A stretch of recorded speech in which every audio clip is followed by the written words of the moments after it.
Falar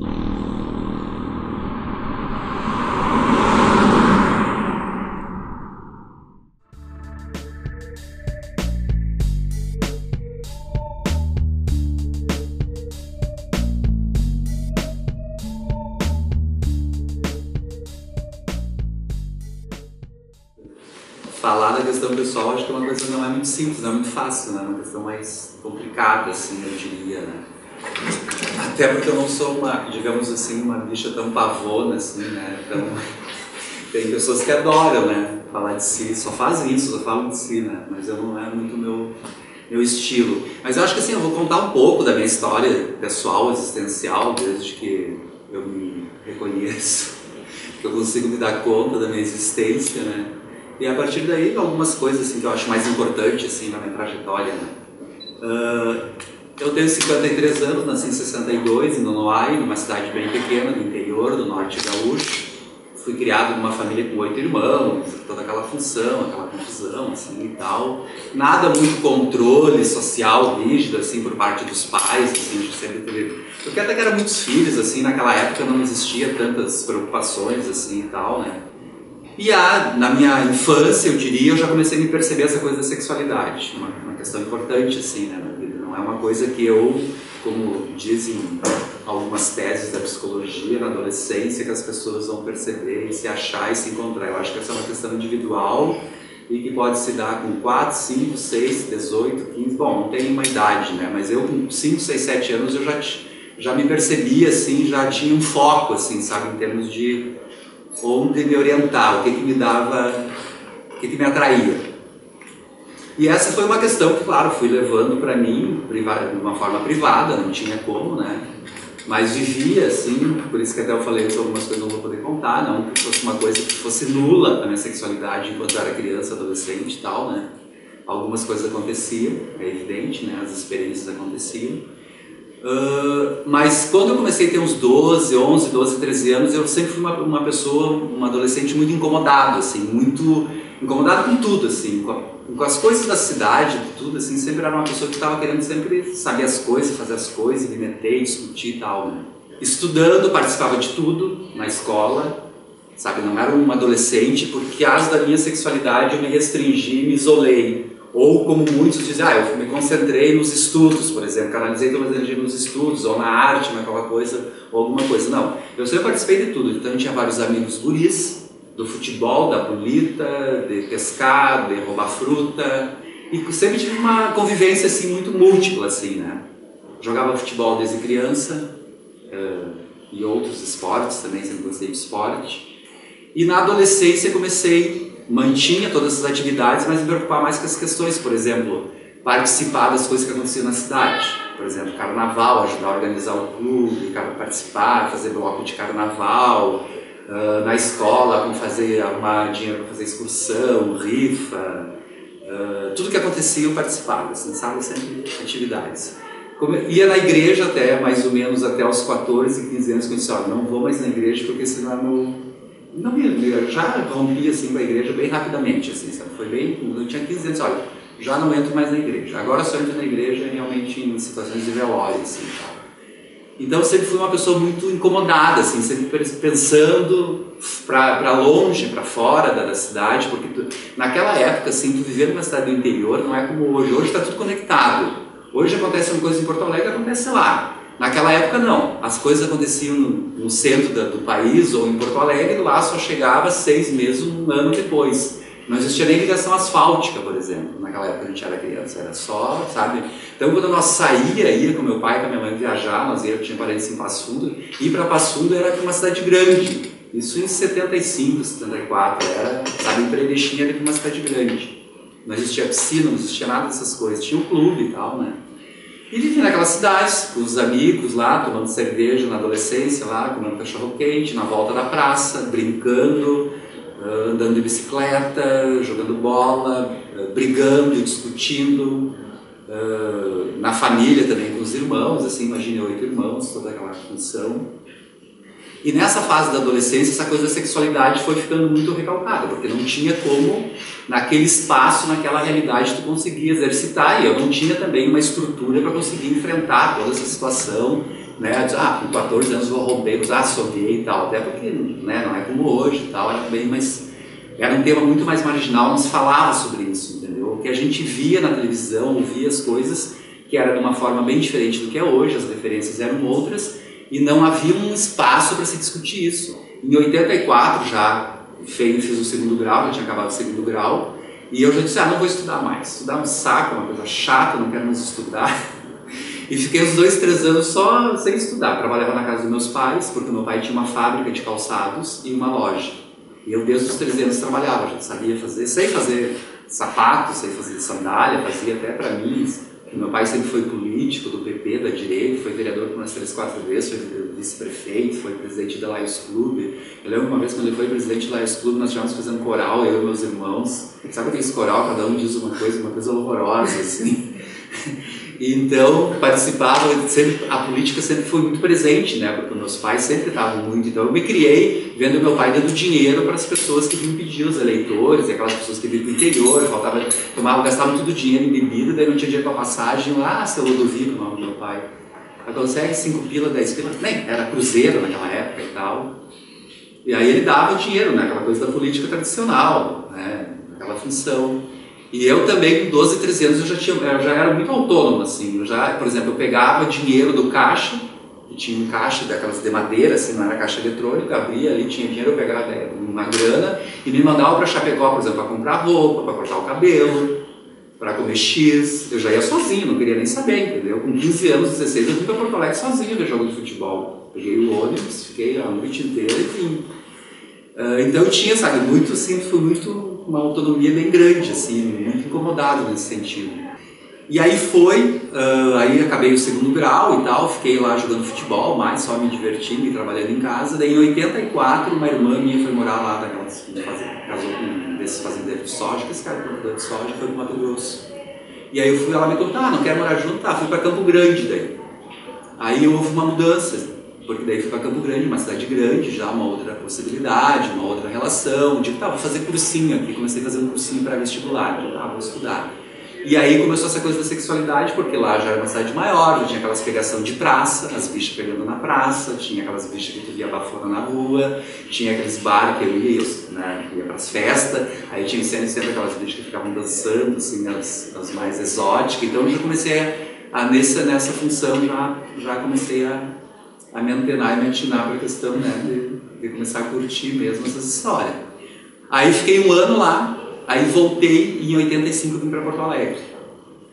Vim para Porto Alegre sempre voltando nas férias e direto para Nonoai, convivendo com as pessoas, jogando futebol, voleibol, com os guris e tal, organizando coisas, festa, carnaval, e sempre metido lá nas coisas que aconteciam. Aí, 85 vim para Porto Alegre, vou fazer cursinho pré-vestibular. Aí eu fiz a primeira fase aqui em Porto Alegre, passei, e a segunda fase não coincidia com Pelotas, eu teria que fazer uma segunda fase aqui. E eu fiquei optando, será que eu vou fazer em Pelotas ou vou fazer aqui? E eu sabia que Pelotas o custo de vida era mais barato, a universidade era pública também, e era federal também, a UFPEL. Fui lá, daí passei para a ISEF, comecei a fazer educação física, e aí eu comecei a inteirar mesmo no movimento estudantil, aí comecei a já militar mesmo, me interessar, e fazer política, e manifestação, e tudo que era assembleia, e no diretório acadêmico, e greve, e aquelas coisas todas, mas sempre estudando, sempre fui bem responsável em relação aos estudos, nunca atrasei disciplina nenhuma. E quando eu voltei para voltava para Nonoai, lá o PT já estava se estruturando desde 82, 83 o PT já estava se estruturando. E claro, me identifiquei com o PT porque o PT era o partido da alternativa de esquerda que existia. Aí, em 86, lá em Nonoai, junto com outros estudantes de Pelotas, que a gente se conhecia, e outras pessoas de lá, a gente fundou o PT lá em Nonoai.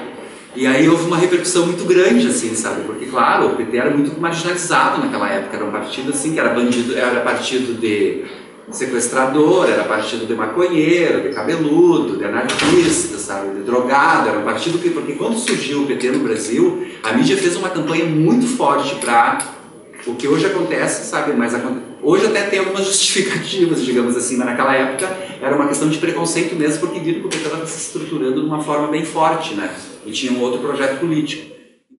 Então, comecei essa militância mais de esquerda. Claro, com meu pai houve um rompimento, porque meu pai era do PP, e nós, os irmãos, 8 irmãos, todo mundo rompemos e todo mundo virou petista, porque, claro, todo mundo começou a estudar, fazer a universidade e começaram a mudar, né, a perspectiva política e tal. E aí comecei essa militância mais política e tudo junto e tal, e lá em Pelotas essa coisa da sexualidade também, né, e já comecei, daí eu já me assumi, assim, sem aquela coisa, vou contar para a família, nunca me tive essa preocupação de chegar no almoço de domingo, tenho que contar uma coisa importante para vocês e tal. Fui assumindo e deu, chutando balde e fazendo as coisas e militando e tal. Aí me formei em Pelotas, ia para nós sempre fazendo essas militâncias e tal, já conhecendo um monte de gente. E voltei para Porto Alegre para fazer uma pós, 89, ali na URGS, na ISEF ali, daí fiz por 2 anos, depois já comecei a fazer umas matérias de antropologia, sociologia, que era uma área que me interessava, na área da educação, algumas disciplinas avulsas, assim, né, daí já nessa parte mais política, e comecei a militar também no GAPA, que era o grupo de apoio à prevenção da AIDS ali, em Porto Alegre. Daí já começou essa coisa da sexualidade, participar de encontros. Aí eu morava na casa estudante, eu, outras bichas, mais umas sapatas, mais um povo hétero, aí as bichas é sapato, mais um povo normal, como a gente fala, né? Uns normais e mais uns anormais. Brincando um pouco com essa coisa da normalidade, né, que era tão em voga, assim, né? E aconteceu muita coisa, então lá foi um laboratório muito interessante, porque lá era o pessoal mais pobre que morava ali e tal, e ali a gente fez uma... E aí a gente fundou Nuances lá, que por um primeiro momento era MHG, Movimento Homossexual Gaúcho, daí a gente achou, não, é um nome muito forte, vamos brigar com esses Galdério e tal. Aí o Gladys, não, vamos colocar Nuances, uma palavra de origem francesa, que diz várias tonalidades, fazendo uma referência à sexualidade, que são várias tonalidades, toda uma discussão assim meio... mudamos, o grupo pela livre orientação sexual, construindo cidadania, depois hoje é o grupo pela livre expressão sexual. E aí toda essa militância, assim, foi um momento muito importante, porque veja bem, nessa época o PT era a referência, não existiam outros partidos assim de esquerda, existia, mas existia o PCdoB, mas quem tinha hegemonia política na nossa cidade era o PT, e era um partido que ainda não estava no poder, então não tinha feito todas as merdas que fez, entendeu? Então era uma esperança, né, de construção, então era muito ligado isso, sabe? Toda a militância de esquerda estava ligada, todo o movimento sempre tinha uma ligação muito forte em relação a isso. Mas era meio anarquista também, nós não queríamos fazer CNPJ, todo esse registro, a gente resistia, a gente queria fazer um grupo de militância mais de rua, de ativismo, essa coisa toda, mas daí a gente fez uma discussão interna em 93 e fizemos uma direção. E aí começamos a se estruturar mais enquanto entidade. Em 94 alugamos uma casa, um sobrado ali na Feira de Castro, lá do Colégio Militar. Começamos a militar ali e aí começamos a fazer concorrer a editais. Aí começamos a fazer um monte de projetos. Aí começamos assim realmente um boom assim de ocupação de espaço, né? Era a única entidade que existia. Era uma discussão muito mais restrita do que é hoje. E eu fui pessoalmente fazendo isso e me relacionando e com a minha família, tudo, e meus irmãos. Os jornais do Nuance eu levava para casa, largava lá no meio do meu sobrinho, do meu pai e da minha mãe, os jornais bafão, levava todas as coisas do Nuances. Nunca tive realmente, assim, todas as bichas parece que tem vários problemas com famílias, né? Mas eu nunca tive nenhum momento que nenhum irmão meu, nem um pai, nem os meus pais chegou e me perguntou alguma coisa ou me disse alguma coisa em relação a isso. E é claro que eles também sabiam que eles iam receber respostas bem fortes, porque também eu tinha uma postura sempre tive, né, nessa questão, assim. Mas realmente não tive problema em relação a isso. Publicamente eles ficaram sabendo, foi em 95 que eu fui num encontro no Rio de Janeiro. E teve uma palhaçada lá, na realidade, o encontro da ILGA, Associação Internacional de Gays e Lésbicas, que foi lá num hotel chique, lá em Copacabana, e a mídia estava lá, porque foi um encontro internacional, e a mídia, muito sacana, começou a perguntar para nós lá, para as bichas, ia ter um fla-flu, entendeu? Qual é que era o jogador que nós achávamos mais interessante, umas coisas assim, sabe, umas bobagens, né? E eu disse, vamos falar. E eu disse, não, eu acho o Romário e o Edmundo, porque o Romário e o Edmundo bombavam na época, assim. E eu falei mesmo. E aí, o que aconteceu? Saiu na mídia e saiu no Correio do Povo. Meu pai assina o Correio do Povo desde 1940, mais ou menos. Até hoje ele assina o Correio do Povo. Aí diz assim, o professor de educação física gaúcho, gay gaúcho, acha o Romário... Saiu uma nota e foi para Lenoir, minha cidade, que é lá do interior. Então isso ficou, né? Claro, daí o que já sabia ficou público. E eu voltava e volto para lá, assim, como eu conheço muita gente, eu conheci, então eu continuei me relacionando com as pessoas. Algumas poucas pessoas eu meio rompi, assim, mas continuei me relacionando, continuo lá, vou para lá. Que é uma coisa de uma, como é que eu vou te dizer, por que que eu... Algumas coisas, algumas perguntas a gente não tem resposta, né? Por que que eu centrei essa minha energia, esse descontentamento existencial que a gente tem, né? Tem pessoas que não se preocupam com nada, mas eu sou uma pessoa que eu sou incomodado com tudo, com todas as questões.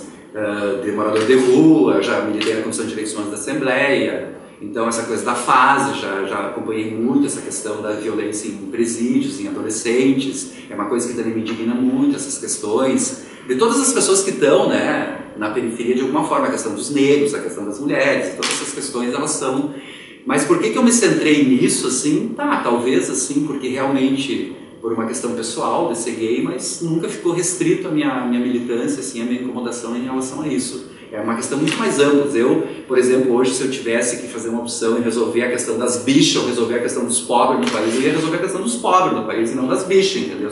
Se fosse colocar na balança uma questão de prioridade, eu ia deixar as bichas meio abandonadas. Não, vamos resolver essa questão que ela é muito mais estrutural, muito mais importante, né, para a sociedade do que simplesmente uma questão que ela é fundamental, né, a questão da sexualidade, da privacidade, mas as outras questões também são, né, fundamentais. E eu acho que tem muito militante que fica muito na questão privada, que está ali no umbigo e do umbigo não sai dali. Então eu acho que a gente amplia muito isso, né, e o Nuance sempre teve muito essa característica, né. A gente sempre foi para a rua no Grito dos Excluídos, na Marcha do 100, no 8 de março, no Movimento Negro, na Marcha do Zumbi. Então a gente sempre estava ali com a bandeira, de alguma forma ou de outra, da questão dos próprios moradores da rua, a gente fez várias parcerias ali com Boca de Rua e tal. E eu lembro que eu ia para a Redenção, assim, e na Redenção, olha, era uma pegação. A Redenção não é que nem hoje, a Redenção naquela época, ela era muito arborizada, ela tinha muitos arbustos, assim, ela era muito mais fechada. Então, inclusive, as bichas faziam sexo de dia, ao meio-dia, porque tu podia entrar no meio dos arbustos e ninguém enxergava, entendeu? Era muito mais fechada, muito mais... Então havia, eu lembro que eu percebia que havia, assim, uma coisa de sexualidade muito forte, assim. E quando começou essa questão do HIV, assim... claro, daí começou toda aquela questão, mas daí eu já tinha aquela questão do cuidado, entendeu? Já tinha toda uma questão assim, mas realmente era um pânico, né? Porque as pessoas que contraíram o vírus naquela época era um atestado de morte, né? Porque não havia, a medicação não existia medicação praticamente, né? As pessoas, e todo um preconceito em cima, mesmo nos Estados Unidos, não sei se vocês lembram, né? Quando começou a epidemia, não deixavam as bichas viajar, sair do país. Tinha toda uma política conservadora. Por exemplo, quando nós começamos os primeiros projetos no Nuances, uma coisa interessante, em 84, 85, foi Boa Noite Homens, o primeiro projeto de intervenção. Nós fizemos muita intervenção aqui em Porto Alegre, muita camiseta, distribuía em torno de 25 preservativos por mês. O Nuances distribuía em bares e boates, lugares de frequência gay. Mas ia todo final de semana e dia de semana para esses lugares entregar. Tinha vários... E eu lembro que tinha uma campanha do Ministério da Saúde que era uma campanha que nós julgamos moralista, que era diminuir o número de parceiros, que era uma campanha, eu lembro que o GGB apoiava essa campanha, né, diminuir, e ter relação estável. E nós, já umas bichas revoltadas, já mais politizadas, não quero diminuir o número de parceiros. Daí a gente fez uma camiseta com vários preservativos e o slogan era aumente o número de parceiros. E nós íamos para os encontros, os outros ficavam loucos com nós, né? Hoje os modos queriam nossa morte, porque nós aumente o número de parceiros, né? E sem esse negócio de monogamia, entendeu? Nós já, mesmo assim, no meio de toda a função da AIDS, nós ia para congressos, né? Os encontros nacionais, que eram muito mais fortes, porque naquela época as pessoas iam para os encontros, tu chegava nos encontros, as pessoas estavam na mesa, estavam doentes, entendeu? Estavam lá com 40 de febre e tal, outras, porque realmente era uma situação muito complicada, as pessoas estavam em pânico, né? E houve um pânico social na cidade, né, em tudo que é lugar, né? O Cazuza, daí toda aquela função, né? E não tinha, né, muitas respostas, assim, as bichas estavam todas loucas, né?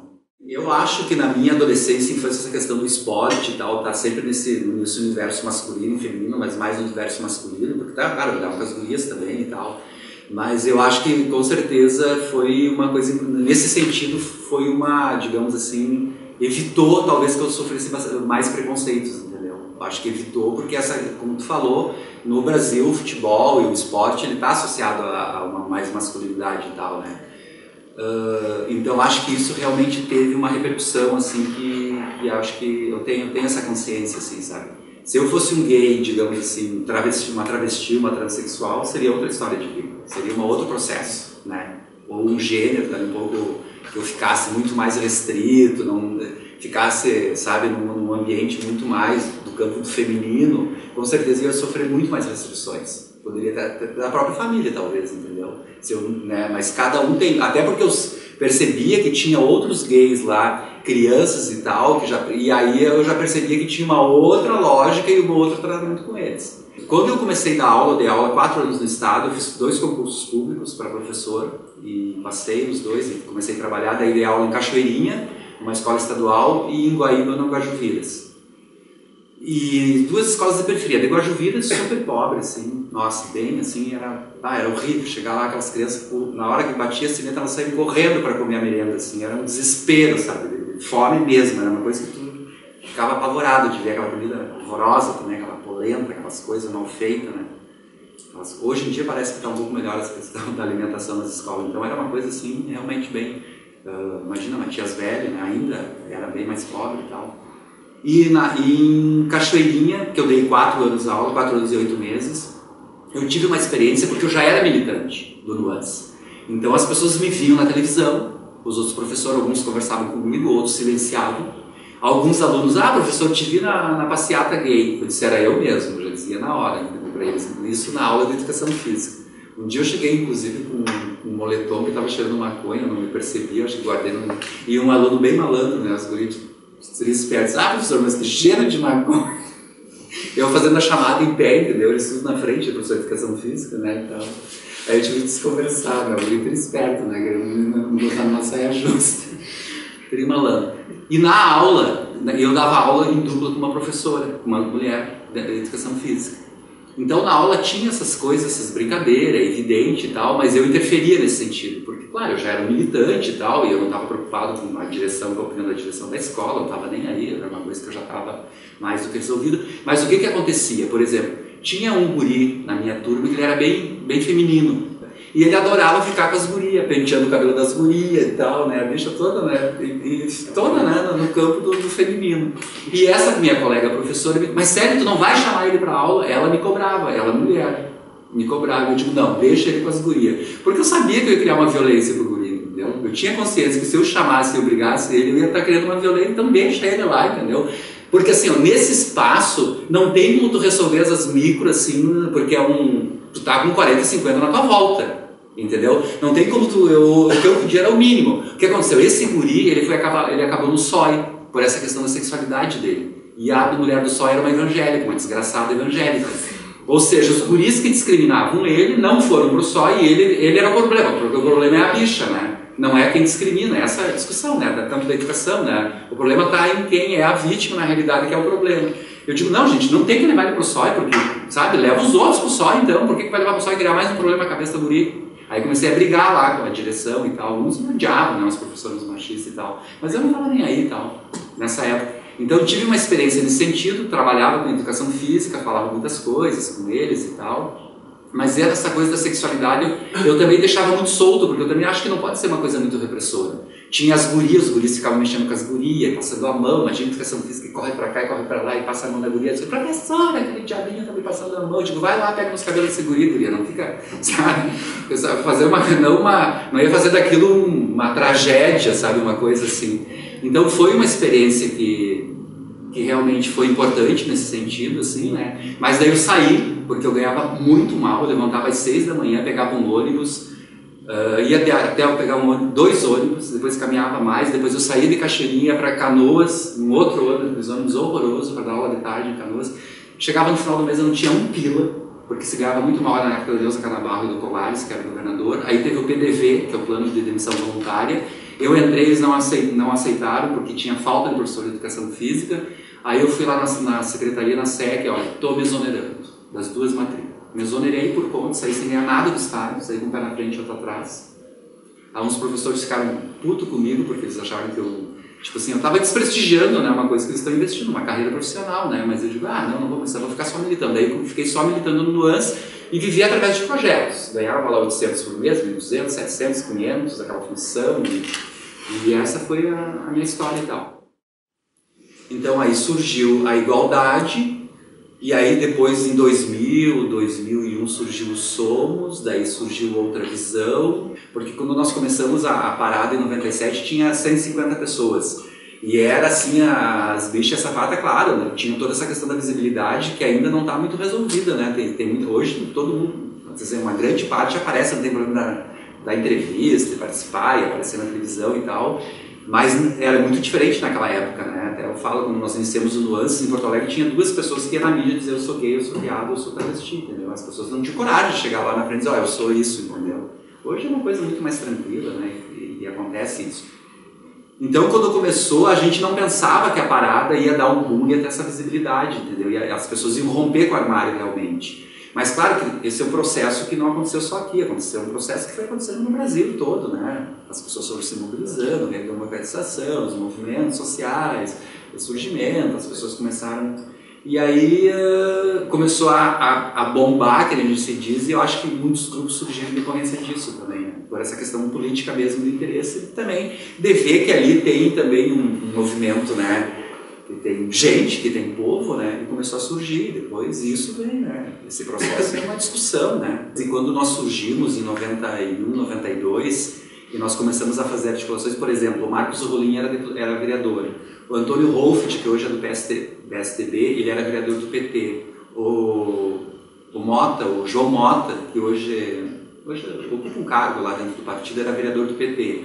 Eram pessoas que mesmo naquela época, defender as bichas, essa parte que a gente diz, não dava voto, naquela época perdia voto, porque era um tema muito marginal, e essas pessoas faziam a defesa.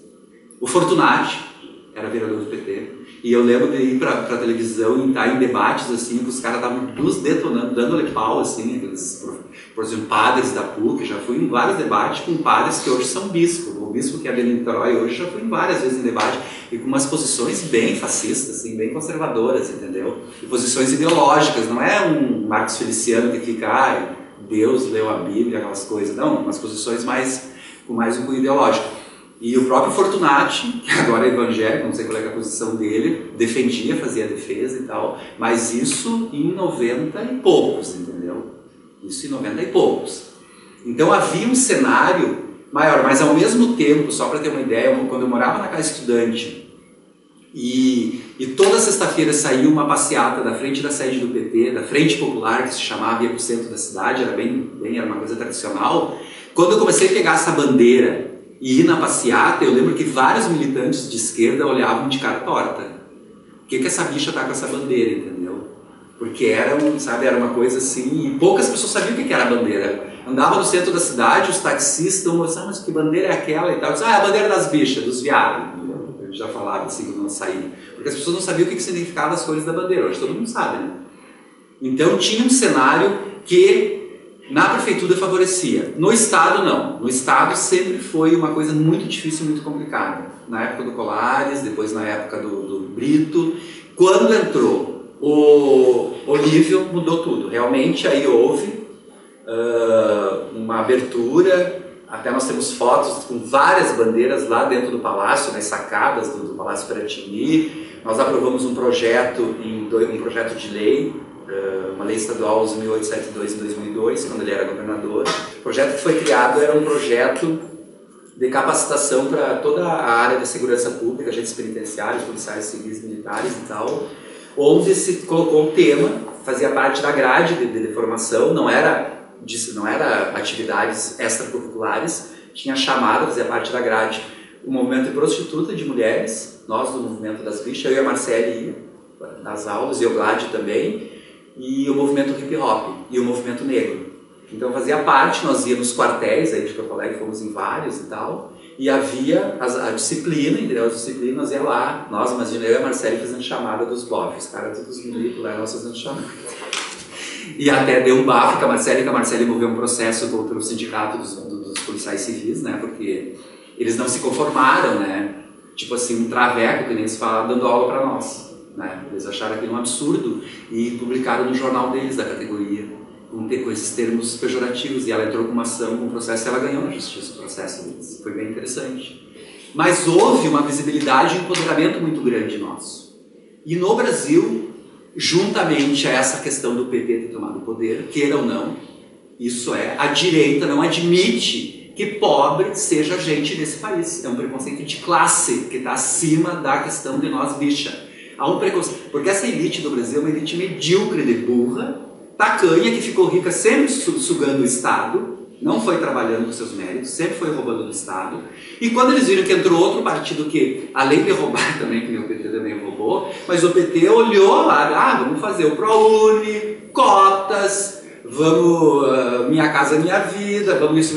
Isso mexeu, desestruturou essa classe média e classe alta.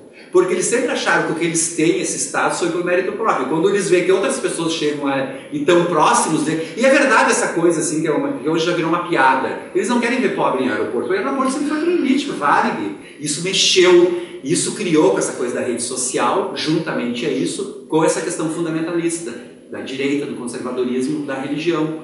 Porque daí a religião, esse fundamentalismo, tem que pegar alguém como bode expiatório. Pegaram nós as bichas.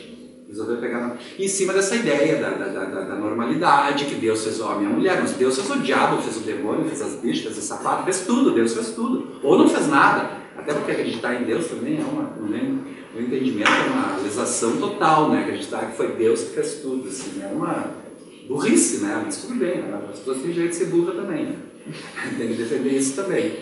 E aí, junto a isso, com essa nossa ascensão, claro, puxou com todo esse discurso conservador moralista e muito nas redes sociais, as eleições mostraram muito isso, essa coisa da violência, a violência no discurso.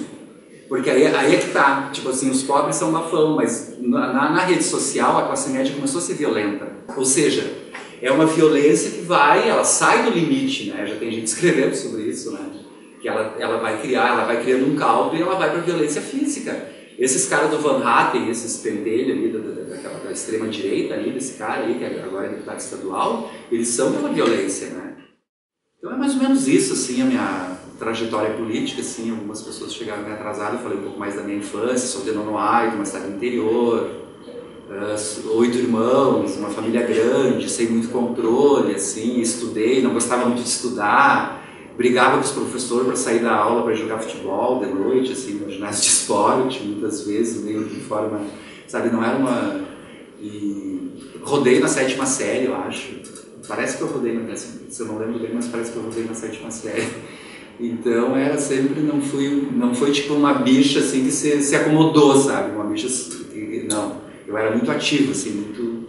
Mas a sexualidade, é claro, nesse momento da adolescência ficou, né, numa situação bem conflituosa. Porque, né, tu tem desejos, né, tu tem toda uma, né, e como conviver isso, dentro de uma estrutura social que, né, é muito difícil de tu lidar com isso. Que é um processo que acontece com todas as bichas, todas as sapatas, todas as travestis, transexuais, né. Então tá, obrigado.